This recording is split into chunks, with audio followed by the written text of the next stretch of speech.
মনে রাখতে হবে তুমি একজন সুন্দর ছেলে। ছেলেরা যখন মেয়েদের পিছে দৌড়ায় দুইটা জিনিস হয়, হয় হিরো হয় নাহলে ভিলেন হয়। তুমি কি হইতে চাও? হিরো।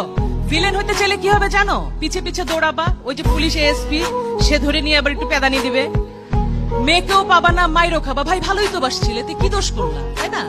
তার মানে দোষটা কোথায়? তা ওয়ে তুমি রাস্তায় দাঁড়িয়ে শীষ বাজাবা, তুমি ভদ্র হয়ে দাঁড়াও, তুমি তাকায় দেখো, মেয়েটাকে তাকায় না দেখলে মেয়েটা কিন্তু হার্ট অ্যাটাক করে মরে যাবে, যে তাকাই না ছেলেরা আমার দিকে, ঘটনা কি?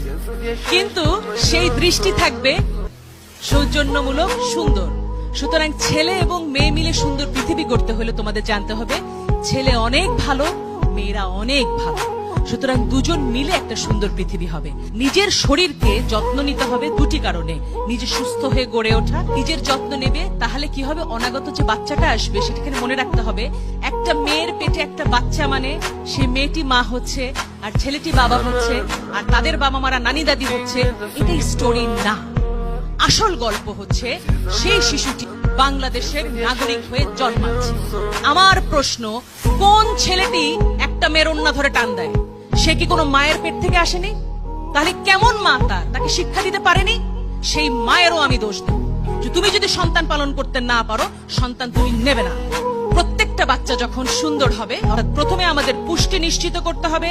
পুষ্টি নিশ্চিত করবার পরে কি হবে, আমাদের শারীরিক গঠন হবে, মানসিক গঠন হবে, লেখাপড়া শিখবো আমরা, আমাদের সন্তান যে আসবে সেও হবে সুস্বাস্থ্য বলিয়ান। আর বাংলাদেশ তখন কি হবে?